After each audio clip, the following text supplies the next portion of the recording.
Good morning, student. Again, welcome in your bio class. So, we are discussing biomolecules, chapter 9. In this chapter, we have discussed so many points in this chapter, like macromolecules, like micromolecules, structure of protein, structure of polysaccharides. Now, this time we will discuss nucleic acid. So, in some detail, there are two type of nucleic acid. First one is RNA, second one is DNA. DNA is consist of following character और DNA में following characteristic character हैं. First DNA double chain structure. Second a successive unit is joined by phosphodiester.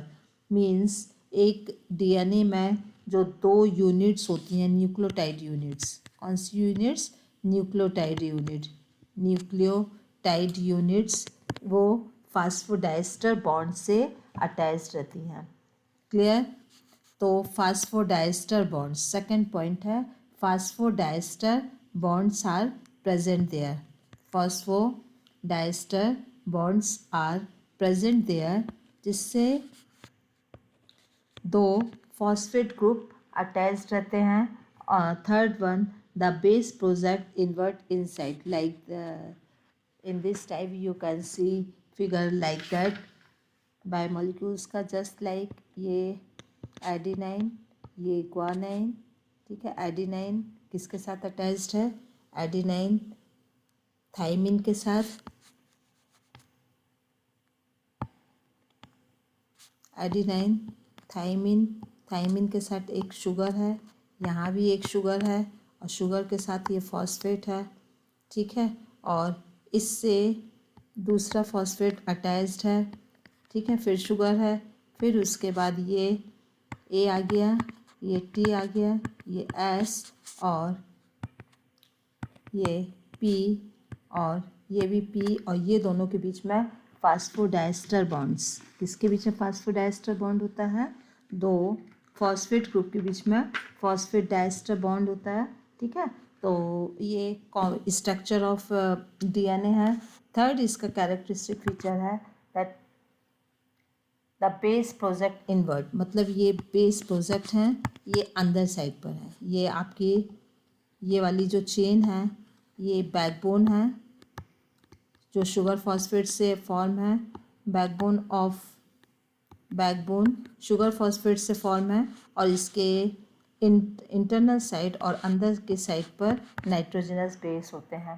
ठीक है, इसके बाद the helix is near about 20 Armstrong wide और the one turn is near about 34A. इस तरीके से डीएनए का स्ट्रक्चर होता है. ठीक है, लाइक दैट. Clear student? तो ये एक कॉइल है और ये कॉइल कितना होता है? 34 एमस्ट्रॉन लॉन्ग. ठीक है, और इसमें कितने बेस पेयर होते हैं? 10 बेस पेयर. कितने बेस पेयर होते हैं? 10 बेस पेयर होते हैं. Clear? Basically amounts of A plus G और amount of C plus T ये इक्वल होता है. कैसा होता है? इक्वल.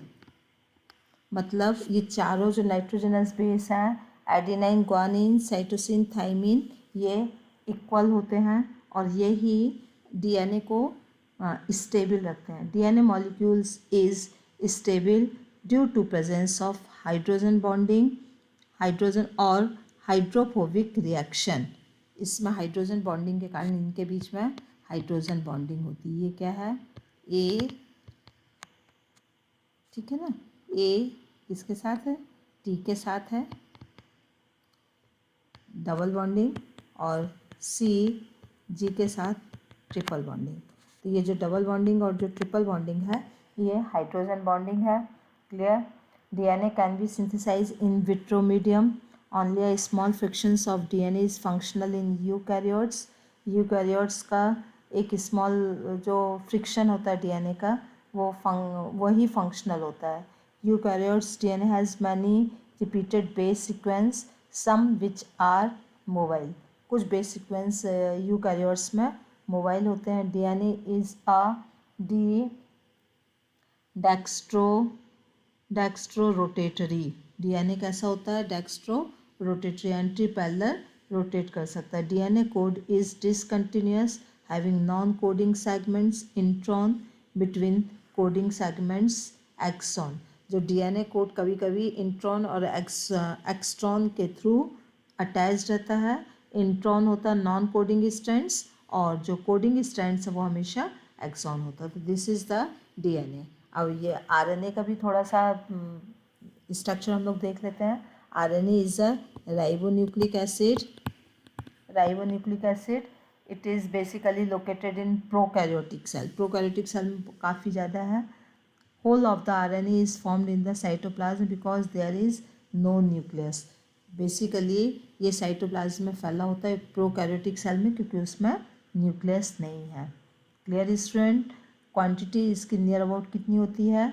वेरी करती है सेल टू सेल और टाइप्स ऑफ टिश्यूज़ के अकॉर्डिंग। ठीक है, बेसिकली जो आरएनए है वो पूरा डीएनए के ही जैसे होता है, बट ये डबल हेलिक्स बहुत कम होता है, जनरली सिंगल हेलिक्स होता है। और एडेनाइन, ग्वानिन, साइटोसिन और थाइमिन की जगह पे उसमें यूरोसिल होता है। ठीक है, 3 टाइप्स ऑफ आरएनए होते हैं। बेसिकली आरएनए के मेजर 3 टाइप्स हैं। Clear? First one is messengers RNA, second one is transfer RNA, tRNA, second one is tRNA और ट्रांसफर आरएनए। ठीक है, और third one is ribosomal RNA. तीसरा जो आरएनए होता है वो राइबोसोमल आरएनए, इसमें स्मॉल आर आरएनए कहते हैं। There are different type of RNA और ये डिफरेंट टाइप जो आरएनए हैं इनके अलग अलग फंक्शंस होते हैं। Clear? Messenger RNA message transfer करता है, ट्रांसफ़र आरएनए अमीनो एसिड्स को लेकर अमीनो एसिड्स को कैरी करता है। और आरएनए राइबोसोमल आरएनए जो कि बेसिकली प्रोटीन सिंथेसिस में हेल्प करते हैं। तो ये डिफरेंट आरएनए के फंक्शंस भी अलग अलग होते हैं। मैसेंजर्स आरएनए, ठीक है, वो आपको बता दें इंफॉर्मेशनल आरएनए है और टेम्पलेट्स आरएनए है। So this is the basic structure of nucleic acid. I think कि इतना ही आप लोगों को, वैसे तो बहुत डिटेल है but it is quite sufficient for class 11th। Structure of protein we have already discuss. Protein किससे बना है? पेप्टाइड चेन, अमीनो एसिड्स और पेप्टाइड चेन से फॉर्म है। It is different type of protein, primary protein, secondary protein और tertiary protein. And next one is quaternary structure. तो different type के structure होते हैं प्रोटीन के। इसके बाद है the nature of the bond linking मोनोमियर्स और पॉलीमियर्स। मोनोमियर्स और पॉलीमियर्स क्या हैं? तो पॉलीपेप्टाइड चेन और प्रोटीन जो है उसमें बहुत सारे पेप्टाइड्स बॉन्ड्स होते हैं अमीनो एसिड्स के बीच में। बेसिकली अमीनो एसिड्स के 2 पार्ट होते हैं, कार्बोक्सिलिक ग्रुप, COH ग्रुप और NH2 ग्रुप। ठीक है, अमीनो एसिड्स के 2 पार्ट्स हैं, एक कार्बोक्सिलिक साइड का और एक NH2 group. NH2 group is called amino group और कार्बोक्सिलिक जो ग्रुप है ये दोनों मिलकर एक अमीनो एसिड्स फॉर्म करते हैं। और इससे जो दूसरा अमीनो एसिड्स अटैच होता है वो किसके साथ अटैच होता है? पेप्टाइड बॉन्ड्स के साथ अटैच होता है। ठीक है, तो इसके अलावा क्या है कि जो पॉलीसेक्राइड्स में मोनोसेक्राइड्स के बीच में ग्लाइकोसाइडिक बॉन्ड्स होता है। ठीक है, प्रोटीन में पेप्टाइड बॉन्ड्स और मोनोसेक्राइड्स में ग्लाइकोसाइडिक बॉन्ड्स होते हैं। दोनों बॉन्ड्स डिफरेंट हैं। Clear? The bond is form between 2 carbon atoms और 2 एडजेसेंट मोनोसेक्राइड्स। न्यूक्लिक एसिड का इसमें एग्जांपल्स लिया है। न्यूक्लिक एसिड में स्पेशली डीएनए, आरएनए। ठीक है ना, तो डीएनए बेसिकली उसकी थ्रू 2 एंड्स होती हैं, एक 5:3, एक 3:5 एंड। तो 5:3 और 3:5 एंड बेसिकली क्या है? ये फॉस्फेट में जब phosphate moieties linked with 3 carbon of one sugar of one nucleotides and 5 carbon of sugar of the succeeding nucleosides. एक उसमें 3 कार्बन एंड होता है, एक 5 कार्बन एंड होता है. 3 कार्बन एंड पे एक OH ग्रुप अटैच रहता है, 5 कार्बन एंड पे एक फास्फेट ग्रुप अटैच होता है और वो क्या फॉर्म करता है 3:5 पोलरिटी का हेलिक्स तैयार करता है. Clear student. तो इस तरीके से न्यूक्लिक एसिड ये just it is given there. ये न्यूक्लिक एसिड ये है 5:3 की एक है और एक 3:5 की है. ठीक है, 2 हेलिक्स हैं. एक ये हेलिक्स 5:3 का और ये है 3:5 का हेलिक्स है.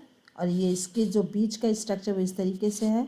ये एक पेंटोज शुगर है, शुगर. ठीक है, और ये शुगर से अटैच्ड फॉस्फेट ग्रुप है पी. ये फॉस्फेट ग्रुप है. ठीक है, और this is nitrogenous base, this is also nitrogenous base. ये शुगर और ये फॉस्फेट ग्रुप और 2 नाइट्रोजनस बेस के बीच की बॉन्डिंग हाइड्रोजन बॉन्डिंग है. ये double hydrogen bonding, this is triple hydrogen bonding. और इस तरीके से एक डीएनए का स्ट्रक्चर फॉर्म होता है. आगे इसमें इसी तरीके से एक न्यूक्लियोटाइड्स अटैच्ड होते रहते हैं. ये एक न्यूक्लियोटाइड है. Unit of DNA. ऐसे डीएनए की बहुत सारी यूनिट्स अटैच्ड होके क्या बनाती हैं, पॉलीन्यूक्लियोटाइड्स फॉर्म करती हैं. Clear students. So this is the structure of DNA. Now next point 9.9 it state that dynamic state of body constituents.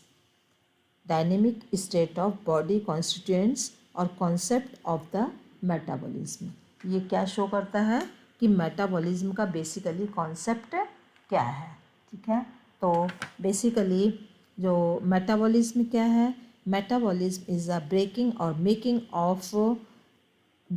or making of many chemical compounds through chemical reactions constantly is called metabolism. Basically metabolism body के अंदर एक chemical process है जो complex material को क्या कर रही है, ब्रेक डाउन कर रही है और सिंपलर मटेरियल को कॉम्प्लेक्स मटेरियल में कन्वर्ट कर रही है. तो वैसे मेटाबॉलिज्म 2 प्रोसेस में इन्वॉल्व होता है.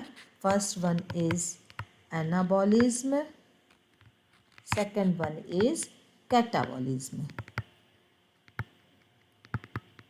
और ये दोनों प्रोसेस साइमल्टेनियसली चलती रहती हैं. कैटाबॉलिज्म भी बॉडी में कंटिन्यूसली हो रहा है और एनाबॉलिज्म भी हो रहा है और ये दोनों प्रोसेस मिलकर मेटाबॉलिज्म फॉर्म करती हैं. तो कोई लिविंग ऑर्गेनिजम्स का बेसिक कॉन्सेप्ट क्या है, वो लिविंग कब है, जब उसमें दोनों प्रोसेस हो रही हैं. वो एनाबॉलिज्म भी हो रहा है और कैटाबॉलिज्म भी हो रहा है. Clear students. So we have learn till now is that living organisms, but it is simpler bacterial cell, protozoa, plants or animal. It's contain thousands of the organic compounds. ठीक है, बहुत सारे ऑर्गेनिक कंपाउंड्स हैं. क्यों chemical reaction हो रही living organisms में, क्योंकि living organisms is made up of many type of molecules और वो मॉलिक्यूल्स ऑर्गेनिक कंपाउंड्स के फॉर्म पर होता है. These molecules is called as biomolecules.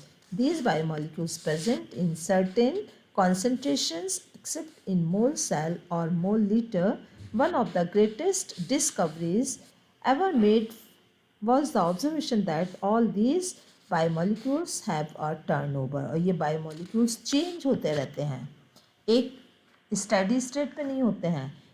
ये change होते रहते हैं by chemical reactions. These chemical reactions going on different type of enzymes और कैटलिस्ट, बायोकैटलिस्ट के थ्रू ये प्रोसेस होती रहती है. Clear. This means that there are constantly being changing into some other biomolecules and also made from some other biomolecules. कुछ biomolecules कुछ change होकर दूसरे बायोमॉलिक्यूल्स फॉर्म कर रहे हैं. द ब्रेकिंग और मेकिंग मीन्स एनाबॉलिज्म और catabolism. Anabolism means simpler biomolecules form a complex material.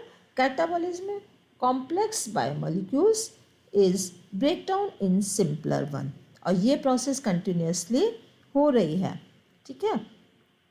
Together all these chemical reaction, ये दोनों केमिकल रिएक्शन जो एनाबॉलिज्म कैटाबॉलिज्म के फॉर्म पर हो रही हैं, it is called as metabolism. Each of the metabolic reaction result in the transformations of biomolecules. It is very true कि जो भी बायोमोलिक्यूल्स हैं वो ट्रांसफॉर्म हो रहे हैं दूसरे बायोमोलिक्यूल्स मेटाबॉलिक रिएक्शन के through. A few examples of such metabolic transformations are removal of carbon dioxide from amino acids or make amino acids in a amine. एक अमीनो एसिड्स में यदि कार्बन डाइऑक्साइड रिमूव कर देंगे तो किस में convert हो जाएगा? Amine. This is called as transformation. Clear? Just like removal of amino group in a nucleotide base, hydrolysis of glycosidic bonds of disaccharides. यदि हमें डाइसैक्राइड्स का हाइड्रोलिसिस करना तो उसको ग्लाइकोसाइडिक जो बॉन्ड जिससे कि सैक्राइड्स आपस में अटैच्ड होते हैं उनको क्या करना होता है? हाइड्रोलिसिस करना होता है. We can list 10 or 1000 of some type of examples. Majority of these metabolic reactions do not occur in isolation. ये metabolic reactions को हम इस तरीके से आइसोलेट नहीं कर सकते कि कोई एक ही रिएक्शन होगी, दोनों ही रिएक्शन होंगी, because these are link to other reaction. In other word, metabolites are convert into each other in a series of linked reaction. बहुत मेटाबॉलिटीज जो मेटाबॉलिक रिएक्शन पार्टिसिपेट कर रहे हैं वो कन्वर्ट होते जा रहे हैं एक सीरीज में, और वो सीरीज लिंक्ड क्या कहलाती है? Metabolic pathway. ठीक है, क्या कहलाता है वो? Metabolic pathway. The metabolic pathway are similar to the automobile traffic in a city. This pathway is either linear or circular. This pathway criss cross one another. ये पाथवे एक दूसरे को भी क्रॉस करते हैं. These are the traffic junctions. Flow of metabolic through metabolites pathway is a definite rate. Defined और definite rate मतलब जो भी मेटाबॉलिक रिएक्शंस हो रही हैं वो ऑलरेडी बॉडी की सेल के द्वारा कंट्रोल्ड हैं, प्रोटीन के द्वारा कंट्रोल्ड हैं. मेटाबॉलिक रिएक्शन से बहुत सारी प्रोटीन फॉर्म हो रही है, बायोमोलिक्यूल्स फॉर्म हो रहा है, कैटाबॉलिज्म हो रहा है, एनाबॉलिज्म हो रहा है. This is controlled process.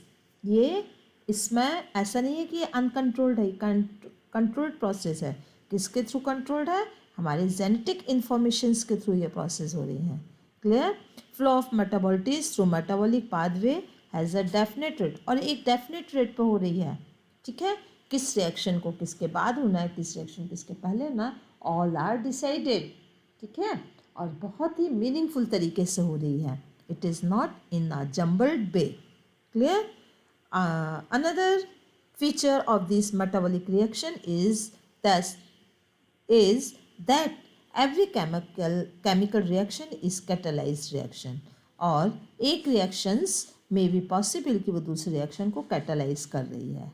ऐसा भी होता है, एक reaction होगी वो दूसरे reaction के लिए एक catalyst का work करेगी. It is so there is no uncatalyzed metabolic conversion in living system. हमारे लिविंग सिस्टम में कोई भी मेटाबॉलिक रिएक्शन ऐसी नहीं है जो कि ना किसी दूसरे को कैटलाइज ना करे. Even carbon dioxide dissolve in water is a physical process, is a catalyse reaction in living system. कि कार्बन डाइऑक्साइड जो वाटर में डिजॉल्व हो रहा है एक फिजिकल प्रोसेस है, बट एक ये लिविंग सिस्टम को कैटलाइज कर रहा है. Clear? The catalyst which has trend the rate of given metabolic conversions are also protein. These proteins or catalyst power is called as enzymes. Means जो catalyzed जो process है इसका मतलब कि metabolic reactions किसी other molecules biomolecules के through catalyzed हो रही हैं. These protein or biomolecules is called as enzymes. यही enzymes कहलाते हैं. तो later we will discuss what is enzymes, functions of enzymes, and how it is work we will discuss in next videos. The metabolic basis of living. यहाँ पर metabolic basis living का क्या है? metabolic basis ये बताता है कि living organisms में कभी भी इक्विब्रियम नहीं होता है. इक्विब्रियम का मतलब क्या है कि जितने के एनाबॉलिज्म और कैटाबॉलिज्म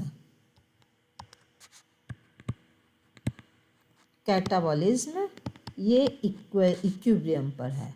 ठीक है ना. इक्विब्रियम स्टेज कभी नहीं होती है. हमेशा कैसी स्टेज होती है?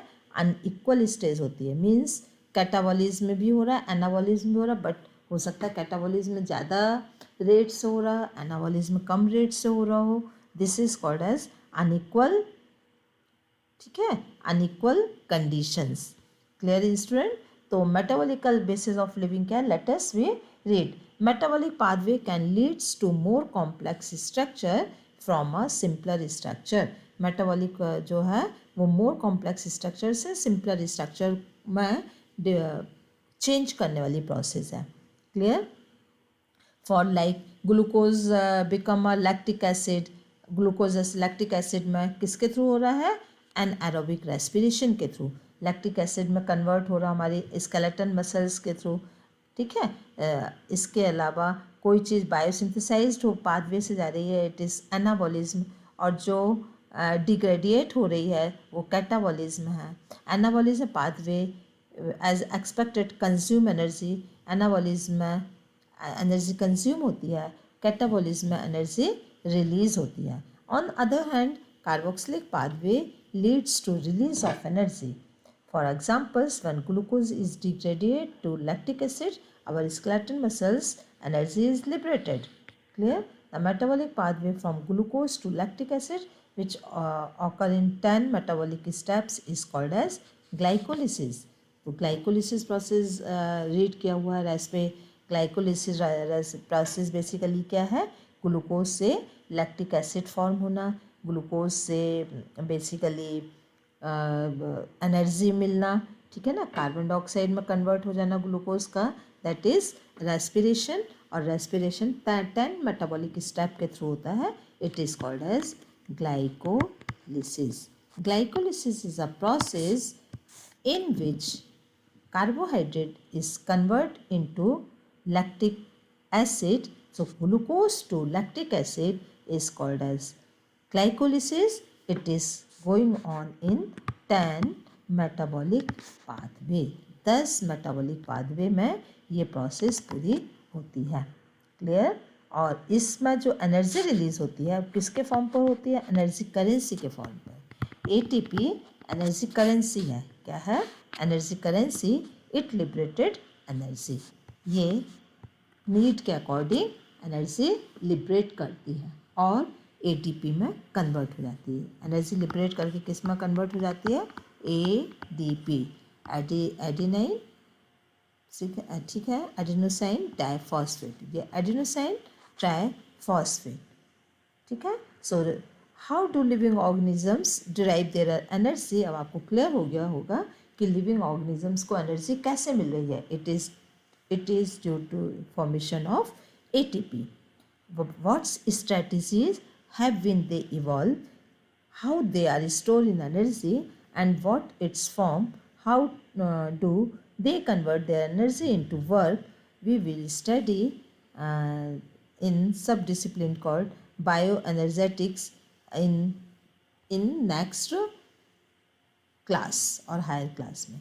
तो ये है बेसिकली कि मेटाबॉलिक बेसिस ऑफ लिविंग, किस तरीके से लिविंग में मेटाबॉलिक प्रोसेस होती है. Now living state. So living state का जो सबसे इम्पोर्टेंट पॉइंट है वो ये है, living state is living state is non-equilibrium,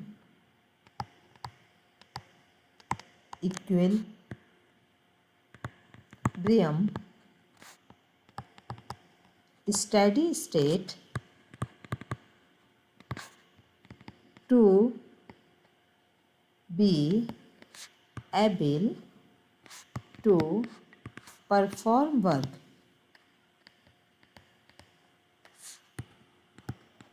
मतलब क्या हुआ, लिविंग स्टेट उस स्टेट को कहेंगे जिसमें स्टेडी स्टेट, इक्विलिब्रियम स्टेट नहीं आती है। ठीक है ना। क्या है, there is non equilibrium steady state. ठीक है, नॉन इक्विलिब्रियम मतलब इक्विलिब्रियम नहीं होता है। लिविंग तभी वो होगा यदि कोई ऑर्गेनिजम्स है जिसकी मेटाबॉलिक रिएक्शंस इक्विलिब्रियम स्टेट पे आ गई है, it means it is not living. So this is the basic concept of living state. ठीक है, इक्विलिब्रियम से एनाबॉलिज्म और कैटाबॉलिज्म में क्या होता है, एक बेसिकली उसमें इक्विलिब्रियम फॉर्म नहीं होता है, इवन नॉन इक्विलिब्रियम कंडीशंस होती है that show living state. Now in next videos student we will discuss enzymes or functions of enzymes, then this chapter will be closed. Thank you student, have a nice day.